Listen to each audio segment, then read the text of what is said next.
2025년 3월 10일 월요일 아침을 여는 생명의 큐티 시간입니다.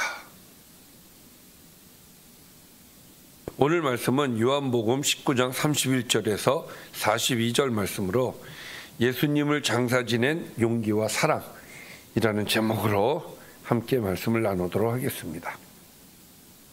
자, 오늘 말씀 들어가기에 앞서서 어제 말씀 간단하게 좀 보겠습니다.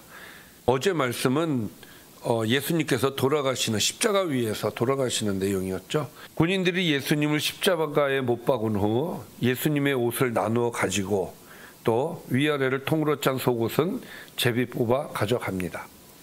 십자가에서 예수님은 사랑하는 제자에게 어머니를 부탁하시죠. 그리고 예수님께서는 성경을 응하게 하시려고 내가 목마르다 라는 말씀을 하십니다. 그리고 다 이루었다 하신 후 영원히 떠나가셨습니다.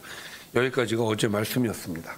자, 오늘 말씀은 예수님께서 이제 돌아가신 후의 이야기겠죠. 자, 예수님 돌아가신 후에 어떤 일이 있었는지 한번 보겠습니다.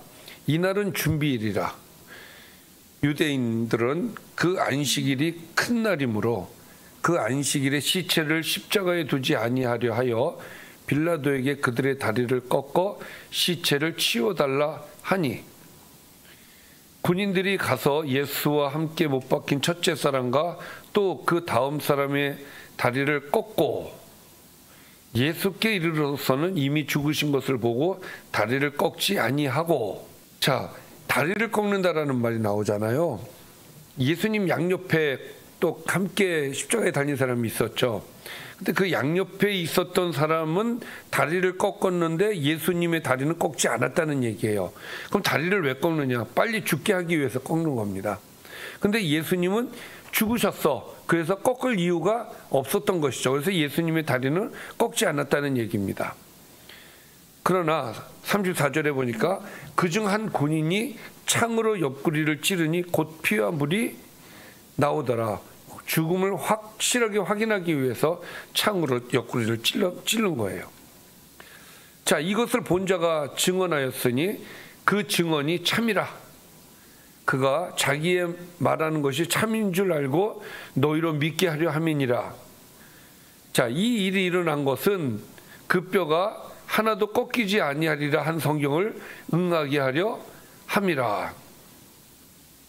파란 게 36절까지 가야 되는데 어쨌든 그렇게 이해를 하십시오. 자, 성경의 말씀을 응하게 하시기 위해서 다리가 안 꺾였다는 것이죠. 이 성경은 어디에 있을까요? 시편 34편 20절 말씀입니다. 그의 모든 뼈를 보호하시며 그 중에서 하나도 꺾이지 아니하도다.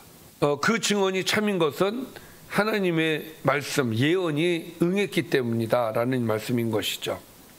자, 그 다음 37절 또 다른 성경에 그들이 그 찌른 자를 보리라 하였느니라. 이건 스가랴서 12장 10절에 나온 말씀이에요. 찌른 자를 보리라. 창으로 찔렀죠. 예, 그게 스가랴서 12장 10절 말씀인데 이 말씀도 응하게 하시는 것이죠. 그러니까 예수님의 행적을 보면은 과거에 예언했던 내용 하나하나를 다 응하게 하시는 일들이 굉장히 많습니다. 돌아가시고 나서까지도 이렇게 주님께서는 하나님의 말씀, 그 예언의 말씀을 이루어 가시는 것을 우리가 볼 수가 있어요. 자, 이렇게 해서 드디어 예수님 완전히 돌아가셨습니다. 그때 등장하는 사람이 있어요. 두 사람이 있는데 한 사람은 아리마대 요셉입니다. 아리마대 사람 요셉은 예수의 제자이나 유대인이 두려워 그것을 숨기더니 2일 후에 빌라도에게 예수의 시체를 가져가기를 구하며 빌라도가 허락하는지라 이에 가서 예수의 시체를 가져가니라. 자, 이 말씀을 보면 아리마대 사람 요셉은 공회원입니다. 그런데 예수님의 제자였다는 거예요. 아리마대 사람 요셉이 자기가 예수의 제자라는 것을 숨기고 있었다. 지금까지 아무도 몰랐죠. 그런데 예수님께서 돌아가시면서 드디어 자기가 예수님의 제자라는 것을 이렇게 커밍아웃을 하는 거예요. 예수의 시체를 당당하게 빌라도에게 가서 달라고 요구를 하죠. 왜? 장사 지내려고. 뿐만 아니라 39절에 보니까 일찍이 예수께 밤에 찾아왔던 니고데모도 모략과 침향 섞은 것을 100리트라쯤 가지고 왔다라는 거예요. 왜? 장사 지내려고. 예. 이 100리트라가 어느 정도의 양이냐면은 1리트라가 300데나리온이 넘어요. 그러니까 무슨 얘기냐면 예전에 그 마리아가 그 나드 향유를 부은 것이 300데나리온이라 그랬잖아요. 이제 이거는 물론 나드 향은 아니지만 어쨌든 비싼 그 몰약과 침향인데 어쨌든 이것도 굉장한 금액의 그 양이었을 것이다라고 보고 있습니다. 어쨌든 지금 그것이 뭐 이 양이 중요한 것이 아니라 아리마대 사람 요셉과 니고데모가 이렇게 찾아와서 예수님의 장사를 지내려고 완전히 자신들을 드러내는 이 모습들은 굉장히 위험한 일이죠. 예. 그럼에도 불구하고 이들은 예수님의 장사를 지내려고 이렇게 노력하는 모습을 우리가 볼 수가 있습니다. 이에 예수의 시체를 가져다가 유대인의 장례 법대로 그 향품과 함께 세마포로 쌌더라. 그리고 예수께서 십자가에 못 박히신 곳에 동산이 있고 동산 안에 아직 사람을 장사한 일이 없는 새 무덤이 있는지라. 이날은 유대인의 준비일이요 또 무덤이 가까운 거로 예수를 거기 두니라. 그러니까 빈 무덤에 예수님을 넣었다는 얘기죠. 자, 여기까지가 오늘 말씀입니다. 자, 오늘 말씀을 좀 정리를 해볼까요? 한 군인이 예수님의 다리를 꺾는 대신 창으로 옆구리를 찌르자 피와 물이 나왔다.